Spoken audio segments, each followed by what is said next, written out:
മോദി അദാനി കൂട്ടുകെട്ടിന്റെ അഴിമതിക്കെതിരെ, കേരളത്തോടുള്ള കേന്ദ്ര അവഗണനയ്ക്കെതിരെ എന്ന മുദ്രാവാക്യമുയർത്തി CPI ദേശീയ പ്രക്ഷോഭത്തിന്റെ ഭാഗമായി CPI അഞ്ചൽ മണ്ഡലം കമ്മിറ്റിയുടെ ആഭിമുഖ്യത്തിൽ പ്രതിഷേധ മാർച്ചും ധർണയും സംഘടിപ്പിച്ചു. പാർട്ടി സംസ്ഥാന കൗൺസിൽ അംഗവും മുൻ മന്ത്രിയുമായ അഡ്വക്കേറ്റ് K. രാജു ധർണ ഉദ്ഘാടനം ചെയ്ത് സംസാരിച്ചു. എല്ലാ തെരഞ്ഞെടുക്കപ്പെട്ട കേന്ദ്രങ്ങളിലും മണ്ഡലത്തിൽ ഒരു കേന്ദ്രം എന്നുള്ള നിലയിൽ പാർട്ടി ജില്ലാ കമ്മിറ്റിയുടെ ആഹ്വാനം അനുസരിച്ച് ഇതുപോലെയുള്ള പ്രതിഷേധ മാർച്ചും ധർണയും നടന്നു വരികയാണ്.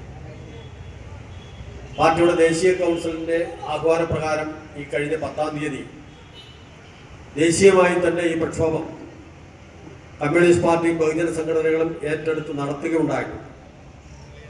എന്നാൽ കൊല്ലം ജില്ലയിൽ മാത്രമാണ് അന്നേ ദിവസം നടക്കാത്തതുകൊണ്ട് മറ്റൊരു ദിവസത്തേക്ക് മാറ്റി ഇന്നത്തേക്ക് വെച്ച് ഈ വിഷയങ്ങൾ ഉന്നയിച്ചുകൊണ്ട് കമ്മ്യൂണിസ്റ്റ് പാർട്ടി മാത്രമല്ല ബഹുജന സംഘടനകളും നമ്മുടെ പല ജനാധിപത്യ പ്രസ്ഥാനങ്ങളും ഒക്കെ ഇന്ന് സമര രംഗത്താണ്. കമ്മ്യൂണിസ്റ്റ് പാർട്ടി തന്നെ പാർട്ടിയുടെ സംസ്ഥാന സെക്രട്ടറിയുടെ ആഹ്വാനപ്രകാരം ഏതാനും ദിവസങ്ങൾക്ക് മുമ്പ് കൊല്ലത്ത് കേന്ദ്ര സർക്കാർ ഓഫീസിന് മുമ്പിൽ, അതായത് ഹെഡ് പോസ്റ്റ് ഓഫീസിന് മുമ്പിൽ ആയിരക്കണക്കിന് ആളുകളെ പങ്കെടുപ്പിച്ചുകൊണ്ടുള്ള അതിവിപുലമായ ഒരു പ്രതിഷേധ മാർച്ചും പ്രതിഷേധ ധർണയും സംഘടിപ്പിക്കുകയുണ്ടായി. അതിൽ പ്രധാനമായും കേന്ദ്ര ഗവൺമെന്റ് കേരളത്തോട് കാണിക്കുന്ന അവഗണനയെ സംബന്ധിച്ചാണ് പ്രധാനമായും നമ്മൾ ഉന്നയിച്ചത്. ആ സമരത്തെ തുടർന്ന് തൊട്ട് അടുത്ത ദിവസങ്ങൾ തന്നെ കമ്മ്യൂണിസ്റ്റ് പാർട്ടിയുടെ ആഭിമുഖ്യത്തിൽ ട്രേഡ് യൂണിയനുകൾ, AITUCയുടെ മറ്റു ആഭിമുഖ്യത്തിൽ മറ്റ് ട്രേഡ് യൂണിയനുകളുമായി ചേർന്നുകൊണ്ടുള്ള പ്രതിഷേധം, അതും വിഷയം ഇത് തന്നെയാണ്. കേന്ദ്ര ഗവൺമെന്റ് കേരളത്തോട് കാണിക്കുന്ന അവഗണന, പ്രത്യേകിച്ച് വയനാടുമായി ബന്ധപ്പെട്ട് ചില്ലിപ്പൈസ പോലും കേരളത്തിന് അനുവദിക്കാത്ത കേന്ദ്രത്തിന്റെ ധിക്കാരപരമായ ഭരണഘടനാ വിരുദ്ധമായ സമീപനത്തിനെതിരായിട്ടുള്ള വൻപിച്ച മാർച്ചായിരുന്നു ട്രേഡ് യൂണിയനുകളുടെ ആഭിമുഖ്യത്തിൽ ജില്ലാ ഹെഡ്ക്വാർട്ടേഴ്സിൽ സംഘടിപ്പിച്ചത്. അഞ്ചലിൽ സംഘടിപ്പിച്ച ധർണയിൽ പാർട്ടി അഞ്ചൽ മണ്ഡലം സെക്രട്ടറി ലിജു ജമാൽ അധ്യക്ഷത വഹിച്ചു. ഇന്ത്യയുടെ പ്രധാനമന്ത്രിയായി അവരോധിക്കപ്പെട്ട കാലത്ത് ഈ ഗൗതം അദാനിയുടെ ആകെ ആസ്തി മൂല്യം കേവലം 50,000 കോടി രൂപ മാത്രമാണ്.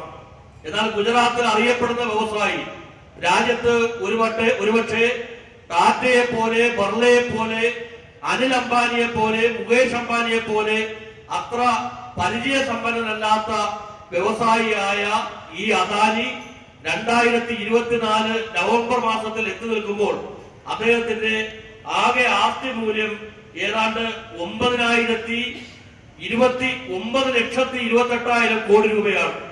50,000 കോടിയിൽ നിന്നാണ് 9,28,000 കോടി രൂപയുടെ ആസ്തി മൂല്യമുള്ള വമ്പൻ വ്യവസായിയായി, കോർപ്പറേറ്റ് ഭീമനായി അദാനി മാറിയത്.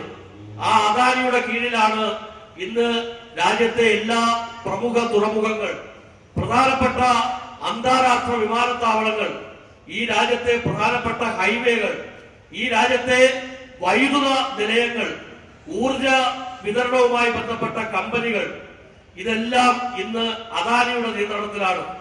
ഏറ്റവും ഒടുവിൽ മഹാരാഷ്ട്രയിലെ BJP സർക്കാരാണ് നരേന്ദ്രമോദി സർക്കാരിന്റെ ശുപാർശ പ്രകാരം ലോകത്തിലെ തന്നെ ഏറ്റവും വലിയ ചേരിയായ അവിടുത്തെ ധാരാവി ചേരിയുടെ പുനർനിർമ്മാണവുമായി ബന്ധപ്പെട്ട ലക്ഷക്കണക്കിന് കോടി രൂപയുടെ പദ്ധതി അദാനിക്ക് കൊടുത്തത്. എന്നാൽ ഈ അദാനി ലോകത്തിലെ അറിയപ്പെടുന്ന സാമ്പത്തിക കുറ്റവാളിയാണ് എന്നത് ഇന്ന് നമ്മുടെ ലോകം ചർച്ച ചെയ്യപ്പെടുകയാണ്. പാർട്ടി അഞ്ചൽ മണ്ഡലം അസിസ്റ്റന്റ് സെക്രട്ടറി S. സന്തോഷ് സ്വാഗതം പറഞ്ഞു.